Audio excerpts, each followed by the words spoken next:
नमस्कार बच्चों। आज हम बात करेंगे क्लास 8 की वर्कशीट नंबर 44 इंग्लिश वर्कबुक से। तो बच्चों, गेदर द फॉलोइंग इंफॉर्मेशन।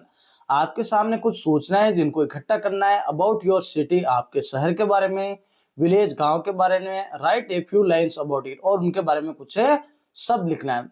तो बच्चों, नेम लिखना है आपको सबसे पहले अपना, फिर डिस्ट्रिक्ट यानी आपको अपना जिला लिखना है, स्टेट का नाम लिखना है। जैसे स्टेट का नाम राजस्थान हो गया बच्चों, पॉपुलेशन उसकी कितनी है तो 10,000 1,000 जितनी भी गांव की वो आपको लिखना है।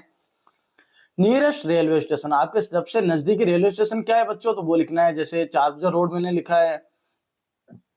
टूरिस्ट प्लेसेज अराउंड, आपके आसपास कौन कौन से घूमने वाले स्थल है तो बच्चों श्रीनाथ जी का टेम्पल है, राजसमंद लेक है, बहुत सारी चीजें ऐसे लिख सकते हो आप।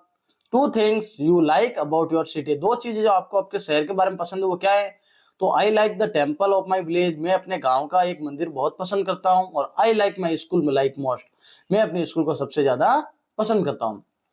फिर now use the information to compose a paragraph about your village, आपको गांव के बारे में लिखना है। तो आई लिव इन किशनपुरिया, मैं किशनपुरिया में रहता हूँ। इट इज इन अमेठ, यह अमेठ में। डिस्ट्रिक्ट ऑफ राजस्थान, तो राजसमंद जो है ना डिस्ट्रिक्ट, उसके अमेठ में। स्टेट राजस्थान लिखना है। My village population is about 800, मेरे गांव की पॉपुलेशन कितनी है बच्चों 800। My village nearest railway station है चारबाजार रोड, मेरे गांव का सबसे नजदीकी रेलवे स्टेशन वो चारबाजार रोड है। Our nearest tourist place is Kumbhalgarh fort, और हमारे यहाँ पर सबसे जल्दी नजदीक जो घूमने वाला स्थल है ना बच्चों वो है कुंभलगढ़ किला। अगली देखो बच्चों वर्कशीट नंबर 45, इसमें कुछ प्रीपोजिशन है जो हमें यूज करने हैं। तो बच्चों देखो पहला क्वेश्चन है I wanted to go the river, मैं नदी को पार करके उस तरफ जाना चाहता हूं। तो पार करने के लिए यहाँ बच्चों आता है एक्रॉस, तो I wanted to go across the river. अब बच्चों दूसरा प्रश्न, the ring was kept in the box, ring ना बॉक्स के अंदर पड़ी है। हिडन द बेड, जो बेड के नीचे छुपी हुई है, कहाँ है बेड के नीचे, तो इसके लिए नीचे के लिए क्या आएगा बच्चों अंडर द बेड। फिर देखो जो तीसरा क्वेश्चन, ही क्लीन्स हिज टीथ, वो अपने दांतों को साफ करता है स्लीपिंग, सोने से पहले, तो पहले के लिए क्या आएगा बच्चों बिफोर। फिर देखो मुस्कान हैज फिनिश्ड हर होमवर्क, मुस्कान अपना गृह कार्य पूरा करती है। रीचिंग होम, घर पहुंचने के बाद में, तो क्या आएगा बच्चों आफ्टर रीचिंग होम। पांचवा क्वेश्चन बच्चों, the bridge goes the lake, bridge है ना जो लेक के ऊपर है, तो ऊपर है स्पर्श नहीं कर रहा है तो ओवर द लेक आएगा बच्चों। फिर देखो बच्चों छठा प्रश्न, माई फोन इज, मेरा फोन है तो कहाँ है मेरे पर्स के अंदर, तो इन माई इन द पर्स। सातवां प्रश्न, he was hiding the door, वो दरवाजे के पीछे छुपा हुआ था, पीछे के लिए क्या आएगा बच्चों बिहाइंड आएगा। और आठवां प्रश्न बच्चों, I get up 6:30 every day, समय के पहले 8 आता है तो I get up at 6:30 every day. अगली वर्कशीट है बच्चों worksheet number 46, read the rhyme following rhyme, आपके सामने एक राइम दी हुई उसको पढ़ना है। Discuss the meaning of the highlighted words with your teacher, जो हाईलाइट किए हुए ना वर्ड्स उनके साथ में आपको डिस्कस करना है। तो बच्चों ग्रोन अप से थिंग्स लाइक, जैसे जैसे बड़े होते हैं ना तो क्या चीजें कहते हैं स्पीक अप, यानी हमें स्पीक अप, हमें ऊंचा बोलना है। Don't talk with your mouth full, आपको अपने मुंह को भरकर नहीं बोलना है। डोंट स्टेयर, घूरना नहीं है। डोंट पॉइंट, किसी की तरफ इशारा नहीं करना है। डोंट पिक योर नोज, आपको अपनी नाक साफ नहीं करनी है। सिट अप, बैठ जाना है। से प्लीज, हमेशा प्लीज कर कर बोलना है। लेस नॉइज, बहुत कम आवाज रखनी है। Shut the door behind you, आपको अपना दरवाजा बंद करना है।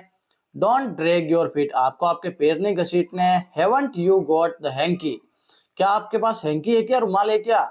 Take your hands out of your pocket, तो आपको आपके पॉकेट से उसको हाथ डाल के निकालना है। तो बच्चों देखो आपको इनके सेंटेंस लिखने हैं। स्पीक अप, तो स्पीक अप के लिए क्या लिखेंगे बच्चों, please speak up the sentence again, इस सेंटेंस को वापस बोलिए। स्टेयर यानी घूरना होता है, तो डोंट स्टेयर एट हर, उसकी तरफ मत देखो। पिक योर नोज के लिए क्या लिखेंगे बच्चों, ही पिक्स हिज नोज, वो अपनी नोज को उठाता है, पिक करता है। प्लीज प्लीज कम इनसाइड, कृपया अंदर आइए। ड्रैग यानी घसीटना, तो डोंट ड्रैग योर फुट, आप अपने पैरों को न घसीटे। हैंकी के लिए क्या लिखेंगे बच्चों, cover your nose with hanky while sneezing, जब आपको छींक है ना बच्चों तो आपके अपने हाथों को, अपने मुंह को, नाक को हैंकी से कवर करना है। फिर देखो बच्चों worksheet number 47, look at the given picture, आपके सामने एक पिक्चर दिया हुआ है, चित्र दिया हुआ है। राइट 10 लाइंस, उसके बारे में 10 लाइंस लिखनी है। तो बच्चों देखो एक चित्र दिया हुआ है, तो ये गांव का चित्र है जहाँ पेड़ है और पेड़ के नीचे बहुत सारे आदमी बैठे हुए हैं। तो बच्चों क्या हो रहा है यहाँ पे, ये एक पंचायत की मीटिंग हो रही है।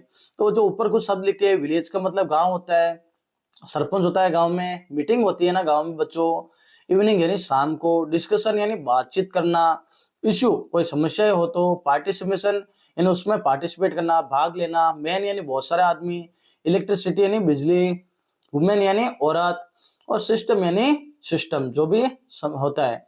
तो बच्चों पहला सेंटेंस हमारे सामने दिया हुआ है, मैंने लिखा है every village has a sarpanch, प्रत्येक गांव के एक सरपंच होता है। आपको पता ही है बच्चों, हर गांव में एक सरपंच होता है।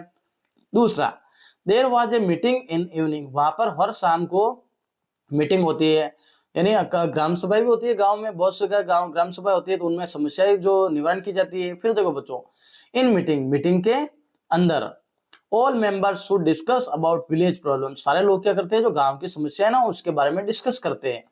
फिर देखो बच्चों, ऑल मेंबर्स एंड विलेजर्स, सभी गांव के लोग और गांव वाले, आर जो पार्टिसिपेट इन दिस मीटिंग, जो उस मीटिंग में पार्टिसिपेट करते हैं, पंचायत के जितने भी सदस्य होते हैं ना वो सभी इसमें पार्टिसिपेट करते हैं।